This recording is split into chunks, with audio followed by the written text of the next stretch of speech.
This week on Quadriga, neo-Nazi murders. Germany on trial? For more than a decade, the far-right NSU terror cell carried out murders and bombings throughout Germany.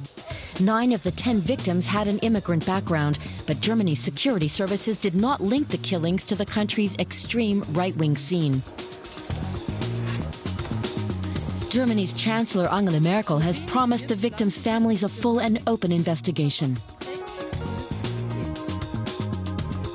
The upcoming trial of Beate Zschäpe, an accused member of the NSU, and 4 accomplices, is set to begin. Will it shed light on the extent of right-wing extremism in Germany?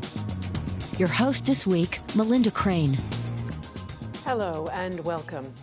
Many Germans thought that their country's decades of painful soul-searching over the Nazi past ensured that systematic right-wing murder could never happen here again. They were shocked to find themselves mistaken. The only surviving alleged perpetrator of the NSU murders goes on trial next week, and the trial itself is now generating controversy. In our show today, we want to look at what the trial can tell us about Germany and its attitudes. And my guests are Katharina Hamberger. She is a Berlin correspondent for the German public radio station Deutschlandradio, for which she covers the German parliament's inquiry into the NSU crimes, as well as immigration and integration issues. Yasemin Ergin is a freelance journalist from Germany with Turkish roots. She's one of the editors of Zenit, a magazine that deals with the Middle East and the Arab world, and she frequently works with NDR television and has written for various German and American publications. And Theodore Kouvakas reports from Berlin for the Greek daily Eleftheropitia. He previously covered foreign policy and financial markets for Imerisia SA, a financial and business newspaper, and he's also served as Berlin correspondent for Real Media. Welcome to all of you. The trial itself has generated a new wave of controversy after the court in Munich failed to accredit journalists from Turkish media. Yasemin Ergin, 8 of the victims of the NSU murders were of Turkish origin. How is it possible that no Turkish reporter will be sitting in the courtroom next week? Well, the reasons, of course, are purely formal. I mean, the court in Munich, they were so paranoid about making any formal mistakes. They were so afraid of making mistakes that they actually made one mistake after the other. And they decided to play safe by following a very strict regulation, by following a first come, first serve regulation for accreditation. Because there are only 50 seats in the courtroom for journalists, those seats were gone within 3 hours. And the foreign correspondents, and I mean, we shouldn't only talk about Turkish correspondents, also Greek journalists, also American newspapers, the New York Times, BBC, all of those papers and media outlets, they weren't quick enough, obviously, because they don't have the same connections that Munich-based newspapers, that Munich-based editors have. So that was the reason, purely formal. Of course, is it a problem? Does it present a true problem? Some Turkish papers have said they're going to sue. Of course. I mean, of course, yes. I mean, it shows that the court lacks sensitivity.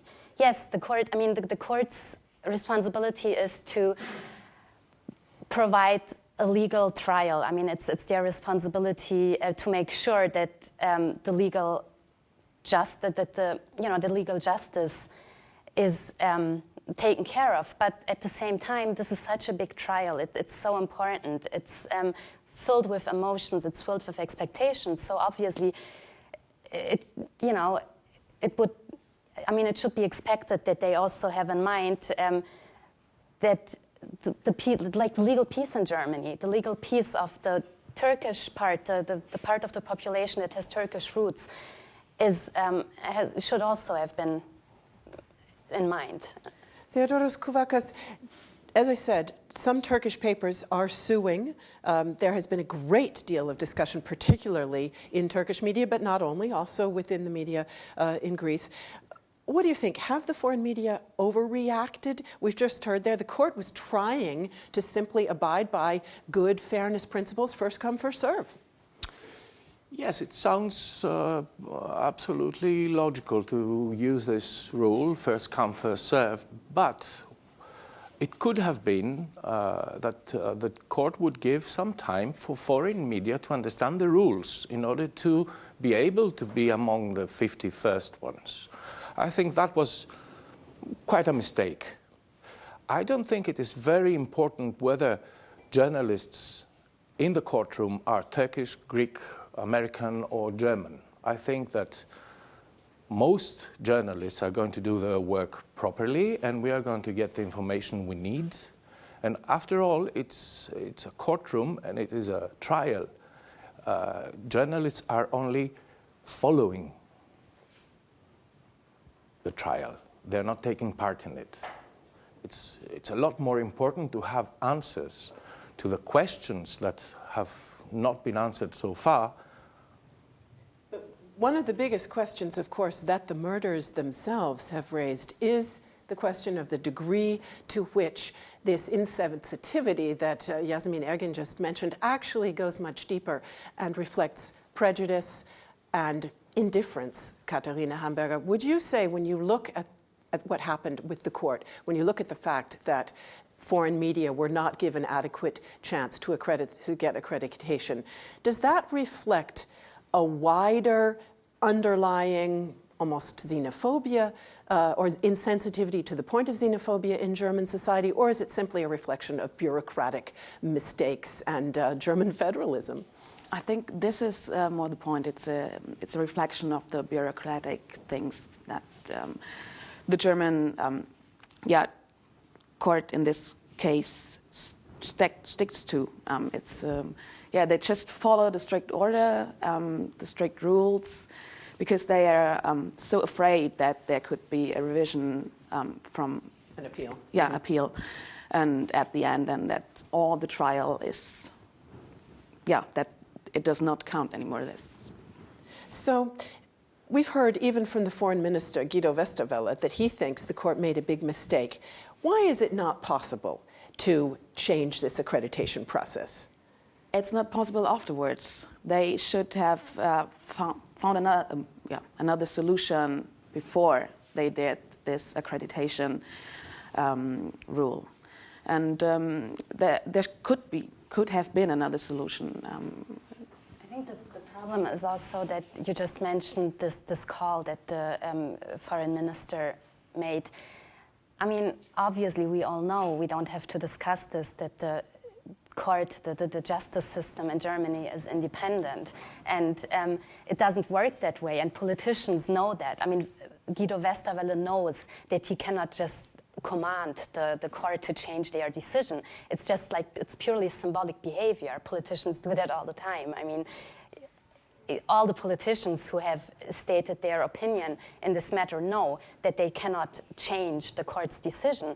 And actually that the more they will push, the more careful the court will be to stick to their decision to prove that they are independent. And in a way, I mean, it's quite a dilemma, because in a way, it's good that we have an independent justice system, and it's good that Germany is not one of those countries that exist in the world where, like, the government can just command, and then the system follows, and so it's quite a dilemma there. But yeah, at the same time, this lack of sensitivity, what you mentioned, that they're being bureaucrats, they are following these strict rules.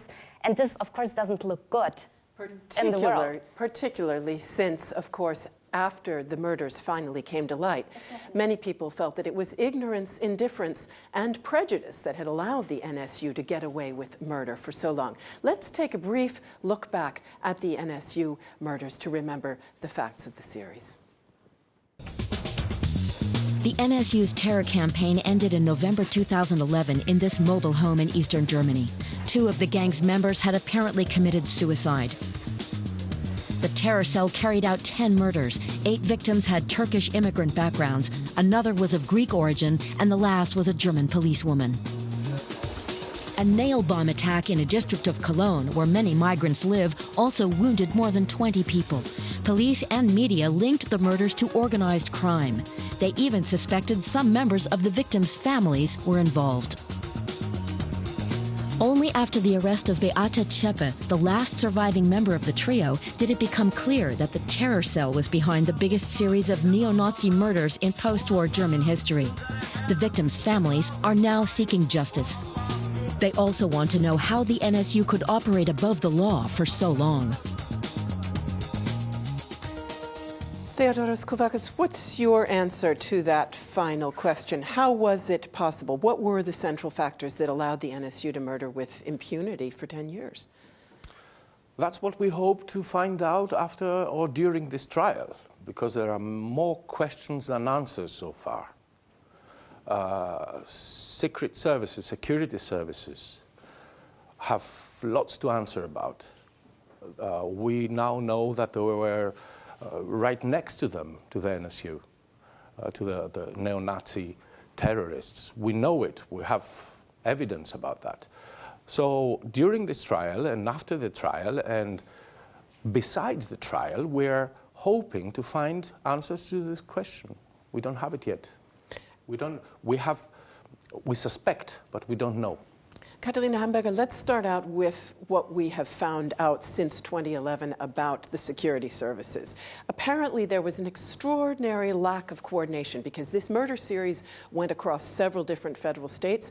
And as far as we can see, there was very little communication either across those state borders or even among the different branches of the security service. Yeah, I think this is one of the biggest problems the security service has right now, that there is a really big lack of communication between the services in all the countries. There was this secret service in Thüringen, and one of the federal states, and where the NSU was situated the first time, where they could have been arrested the first time, and they had a lot of information. But they did not give it to the police or to other services, so they could not use it and they could not catch the NSU. Particularly in the state you mentioned, Thüringen, there have been questions about the degree to which the authorities were even protecting or complicit with the NSU terror cell. We later found out, for instance, that some of the security service were relying on informers who had been very, very close to the cell indeed. Tell us something more about that. Yeah, there were some persons, some informers, and they were around the NSU, the three persons, Uwe Mundlos, Uwe Böhnhardt, and Beate Zschäpe. But they had some information where they could be, and that they, for example, need weapons to get money. So you could link it to a bank robbery, perhaps, and there were a lot of bank robberies. They did 15. But no one linked those informations together, and no one thought, wow, this could be a big thing. So this is the problem. Yasemin Ergin, it also seems like the security services and the investigators were often simply asking the wrong questions, that this was not only a question of incompetence, but also, as I mentioned earlier, of almost indifference, ignorance, or perhaps something even more insidious? Well, prejudices, yes. I mean, the way the investigations were pursued, when we look at it now, it's outrageous. I mean, the way that the families, the victims' families, were treated like suspects and were manipulated over a long period of time. Not only did they not receive enough care and enough attention, they were also treated like suspects. And just because the security officials, the police, they were so convinced, for whatever reason, that there must be like some dark mafia, Turkish mafia or Kurdish mafia. And of course, like all these assumptions show that they are very deep-lying prejudices, because what you see is there is a murder within the Turkish community that cannot be explained. So the first assumption you draw is, well, you know, they are Turks, they are Kurds, there must be some kind of family feud, there must be drugs involved, there must be some, I don't know, like family feud, whatever, probably a question of honor. So let's keep asking until they give us the right answers. And they, yeah. How did that make you, as a member of the Turkish-German community, feel? I mean, to be honest, during these 11 years, yes, there were these reports about the, so I mean, the terminology is a whole different topic, like about the so-called Döner killings, which is a very derogatory term for what happened. And yes, I mean, I wondered. I remember thinking, this is really strange. I mean, there is one Turk being murdered after the other, and for some reason, the investigations don't seem to go into the direction that there could be a racist background. But then, I mean, I must admit that I didn't follow it. Like, I didn't follow it, and I didn't try to link these things together. It was just whenever there was a new report, I remember feeling like a question mark. And but then when it turned out that there was like this neo-Nazi cell behind these murders, I remember hearing from many Turkish people, "Oh well, why are we surprised? Who is surprised? Why should we be surprised?" These are exactly the suspicions Absolutely. I was talking about. Yes. It is not only prejudice. Okay, prejudice is about reporting the whole thing. Real suspicions are that secret services and the police, consequently, had a frame of mind that would not allow this great problem to reach German society and German politics and German secret services. And the problem with secret services... Briefly, because you mentioned politics. In fact, we had a German interior minister, a very prominent figure, Otto Schily, left-leaning interior minister in 2004, go before the cameras after a bombing in Cologne and say, there's no reason to suspect terrorism. Clearly, that's a rather narrow definition of terrorism. Absolutely, absolutely, absolutely. And the problem is, we were talking about the secret services. The problem with the secret services everywhere besides totalitarian states is that half the money you spend there, like in advertising, is money wasted. And you don't know which half it is.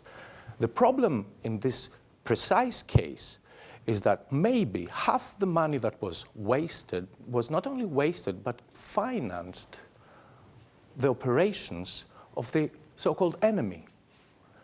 In the sense of the informers having been supporting them and also providing weapons and so on. Exactly. Well, we know that the neo-Nazi, the NSU, they were also involved in bank robberies. So we know that they didn't have a real financial problem. They would have enough funds in order to buy their whatever they needed in order to do their crimes. But there is a big suspicion, the great suspicion, that maybe secret services themselves, they financed the enemy. Katharina Hamberger, the Germans have an expression for this level of indifference or blindness. They call it being blind in the right eye, meaning blind to the risk of terror from the right wing. Why? Where does that come from? To be honest, I don't know. But there was some before the murders or the killings were. There were some hints that there could be some right-wing extremists in Germany, but no one thought that there could be terrorists. There were some politicians, like the Bavarian Interior Minister Günter Beckstein. The first murder was in Nuremberg, in his state. He said, well, perhaps this could be right terrorists, but no one followed this link. So this is the problem. No one expected that there could be some right terrorism in Germany. No one thought this way. I think maybe they expected it, but they didn't want to admit it. Exactly. I think one reason is one reason might be that because of German history, there is this this tendency to, to avoid linking crimes to right extremism. I mean, even today, there is this tendency of, filing away attacks to I don't know, like houses in which foreigners live, or mosques or institutions. When there is no one injured, then those cases often get filed away. When there is like a violent attack that clearly has a racist, right-wing background, if it can't be 100% proved, then the police tends to not file it under right-wing attacks. And I think it's, that there is this wish to make it look better than it is. There is this wish to make it look less bad than it is. And Germany clearly has a problem, a neo-Nazi problem, a problem of racism that doesn't get talked about enough. So Katharina Hamberger, if we take a look at the time when these murders were being committed, when, for instance, the bombing in Cologne occurred, this is not that long after September 11th, 2001. Is that part of the reason for this distortion, that perhaps the focus on terrorism was entirely on Islamic terrorism? Yeah, this could be one of the reasons why German security services and police did not go in this direction, and that there was not too much focus on the right terrorism. There was, in this time, I can't tell you the year, but in the Secret Service, they put together the workers for right and left wing extremism. So this could be a sign of that there was not too much focus on this part of terrorism, and that they focus too much on Islamic terrorism. I wonder, Theodore Kouvakas, whether there's another factor as well. As I mentioned at the outset, Germany prides itself, I think justifiably, on having done a lot of soul-searching in its confrontation with the past. There's even a special word for it in German, Vergangenheitsbewältigung. Is it possible that the country somehow believed through that it had really successfully set up the never again scenario that it so much wished to believe? Wishful thinking. Okay, yes, the burden, the historical burden is quite heavy. Soul searching has been going on among not the young generation, but the elders and middle-aged. And that is a problem for Germany, that the kids in schools don't really get information and education about the past. They wait until they're 18 or older to give them that information. That's not what my children tell me. They say they did this repeatedly in one school year after another. Well, my kids, which for the last 2 years go to German schools, they tell me that the only contact they have with Germany's past is through Anna Frank's diary. Mm-hmm. No other information. Well, anyways, confronting the past is one thing. Dealing with present and future problems is another one. And as long as there is not a concise attitude against terrorism, whether left, right, religious, or whatever other reason, and it is all pushed under the carpet for as long as possible, then the problems will arise more and more, especially since social problems are not diminishing, but they are getting worse and worse. Particularly perhaps in the eastern part of Germany. And Yasemin Ergin, the question to you, to what degree is this an east-west problem? A lot of that confrontation with the past that I mentioned, the soul-searching, occurred in the West, in Western school settings, Western politics. Less so, much less so in the East, where there's high levels of unemployment, high levels of frustration and dissatisfaction, especially among many young people. Does that perhaps explain this? The three perpetrators were based in the East. Well, I mean, the obvious racism, the obvious right-wing extremism, the one that shows its face, like the skinheads, the neo-Nazi kids shouting at foreigners. Yes, that's a problem of the East. But the inherent racism. Like, I'm not saying Germany is a racist country. I mean, I feel very comfortable in Germany, and I just want to stress that for once.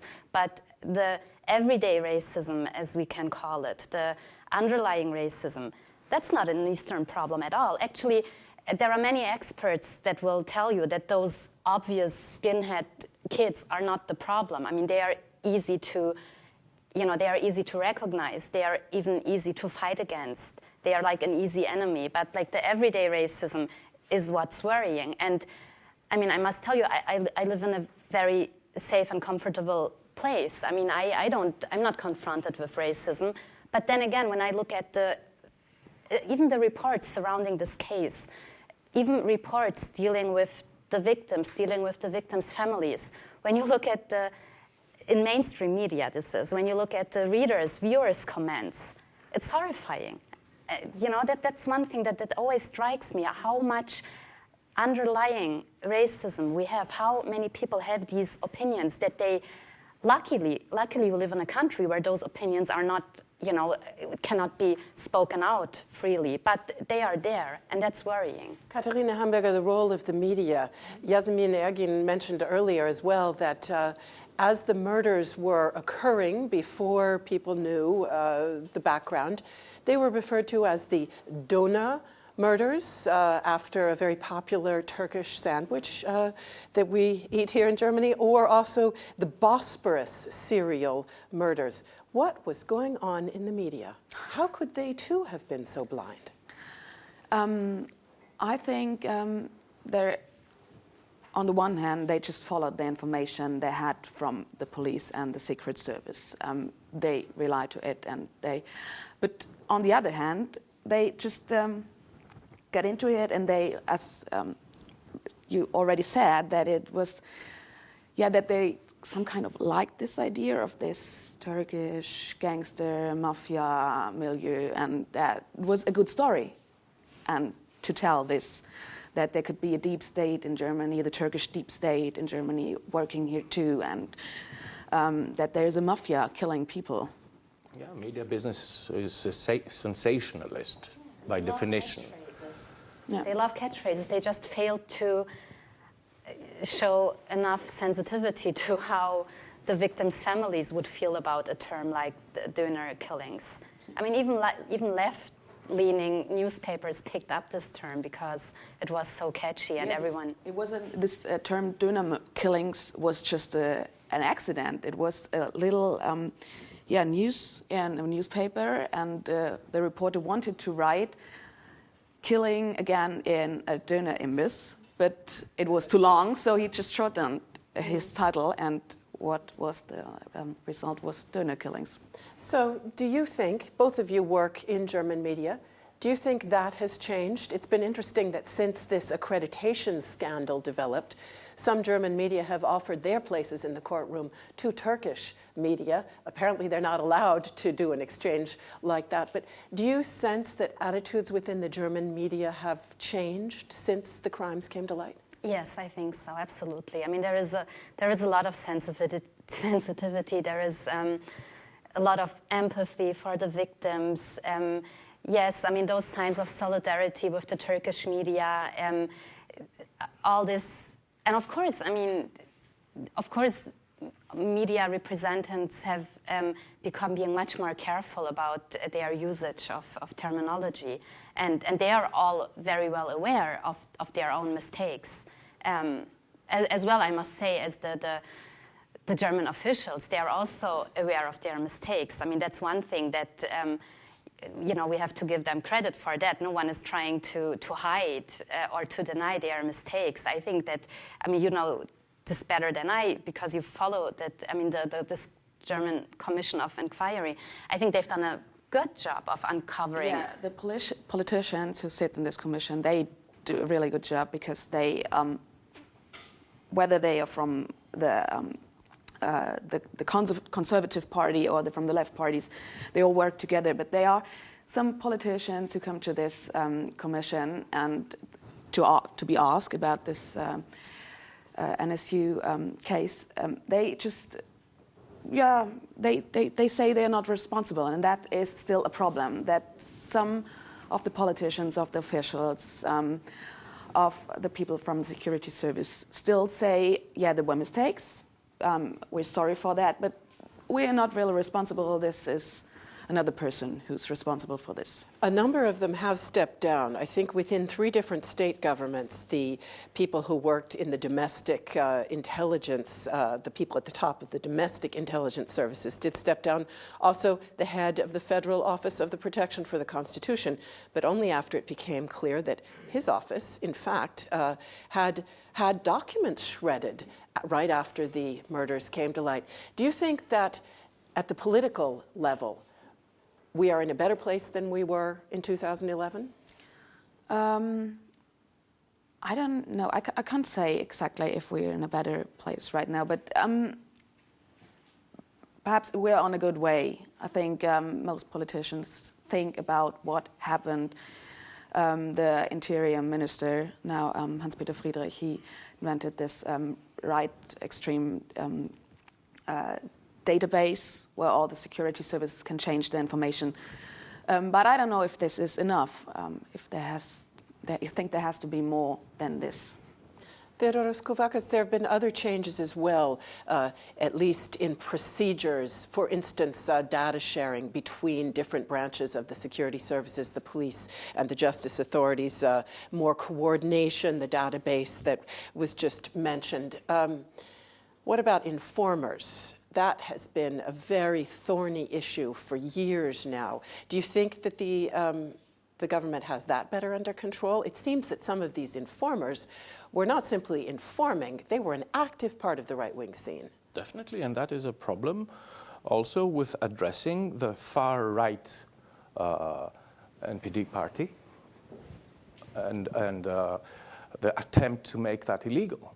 And I think it all boils down to exactly the same thing, which is we should be astonished, not that now they decided to cooperate and exchange information, but we should be astonished that they didn't do that right from the beginning. And that is a problem which is not addressed at a low level. That is a problem that should be addressed on the top level. And only if at the top level, which means the chancellor, the ministers who are responsible for the whole thing, if they set the policy and not just follow the customs. Yasemin Ergin, we just heard mention of the attempt to ban the far-right NPD party, the essentially neo-Nazi party. Now, the NSU perpetrators, they were not directly acting for the NPD party, but of course there were links. And since the crimes came to light, there has been a renewed discussion about whether the NPD should be banned. Would it help? I'm not sure. I mean, it's a very difficult topic, and I'm still ambiguous about it, because obviously it's true that when you ban a party, when you ban an official, legally elected party, it will not destroy the underlying attitudes, and you make heroes out of them. Yes, you make heroes out of them, and you might even help like a even more radical underground organization develop. So yes, I mean, an organization like the NSU, for example, I mean, you will not be able to ban those tendencies and to ban those risks if you ban the party. So, and it could even be worse. But at the same time, yes, I mean, to have a party like the NPD gives a sort of legitimation to those ways of thinking that are also out of place in Germany. So I don't know. I haven't made up my mind, but I'm leaning more towards yes. I think I would be glad if they were banned. But Katharina Hamberger, where do you stand on this? I'm ambiguous too, but I think it is a way to ban them, but I don't think it's the best way, because if you ban them, there is still this underground scene, and you can't control them anymore. And there's another point. They don't have money anymore. Perhaps they just will be, they won't exist in the future anymore. Out of business, yes. And I think the biggest problem is if this fails at the court, this banning suit, then there is no possibility anymore to ban them in the future. There was one try in 2003 and it failed. And now there's a second, and I hope it does not fail because it would be such a big catastrophe. Would it make so much of a difference if they're illegal? If we find out that the NSU was not the only organization, the only group of terrorists, and that there are also other groups linked to the far right? Certainly we're hearing today, just today, news breaking about very far-reaching networks of right-wing supporters within the prison system. Yasemin Ergin, tell us something about that. Well, I mean, those are news that have just started breaking a few days ago, so I don't know too much about it. And as far as I know, it hasn't been fully investigated yet, and there is still a lot of speculation about the actual depth and about the actual size of this network. I mean, all I can say is it's not very surprising. Of course, there will be right-wing elements amongst the people in jail, and of course they will recognize each other, and of course they will build a network. So, I mean, I'm not so surprised that there is this network. How efficient they are, nobody knows yet. And that they make a hero out of Beate Zschäpe, the only surviving member of the NSU, that they will make a hero out of her, that they will try to get in touch with her. Is it surprising? No. How much significance does it have? I'm not sure either. I mean, yeah. Katharina Hamberger, do you think that the trial of Beate Zschäpe can make a real difference in changing attitudes, perhaps not for convicts in prisons with right-wing tendencies, perhaps for them too, but in society at large? I hope so. I hope it changes the way of thinking, the way of being prejudiced in some time, and that people think more about what they say, what they do, and how they recognize things. What do you see as the biggest unanswered questions that you would like to be clarified by the trial? How such a group could act such a long time in the underground and not be caught, and no one recognize that there is right terrorism. I don't know if the court could answer this question, but I hope so. Theodore Kouvakas, what would be your hopes and expectations for the trial as it begins next week? What will you be looking for it to achieve? Besides what Katharina said, I would hope that the whole trial will help the German system to avoid in the future similar cases and terrorist attacks. That's what I would hope. It does not only depend on one issue, just like the trial. It's a matter of education, and that takes years and years. But I would hope that the German system, society, politics, police, the whole system, becomes a little bit more mature and addresses a problem that is due not to subside, but it's going to get worse. Yasemin Ergin, polls tell us that average German citizens aren't all that interested in the trial. They're saying, yeah, take it or leave it. Does that surprise you?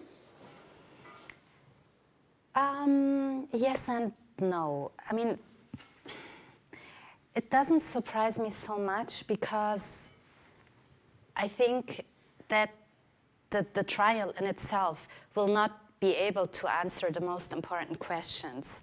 And why not? Because, I mean, the most important question, I mean, it's not the job of this trial to follow up on all these mistakes that were made, on all these slips of the security officials, of the investigations. For that, there is this inquiry committee. The trial will take a very, very long time. It will last, I don't know, probably up to 2 years, maybe even longer. And it will be a purely, how do you call it? They will try to find evidence for the guilt, the actual guilt of Beate Zschäpe and her supporters. And I feel, even though understandably the victims' families have great expectations and hope that their unanswered questions will be answered in this trial, I'm not sure that the trial can provide this. I mean, it will be a very, from the way it started, it will be a very dry and very evidence-based trial that will probably not answer any big social questions. But of course, there should be more interest nonetheless. And I wasn't aware of these polls actually that you mentioned. And in a way. Is it possible, Katharina Hamberger, that when the trial begins, if the media do their job right, that attitudes, including an attitude of indifference to the trial itself, could change? Yeah, I think if the media do a good job and if there is the possibility for the media to report on this trial, there could be a change on this awareness of this trial. I assume that Deutschlandradio will be? Yeah, it will be. We'll be interested to hear what you have to report. Thank you very much to all of you for being with us today, and thanks to all of you out there for tuning in. See you soon.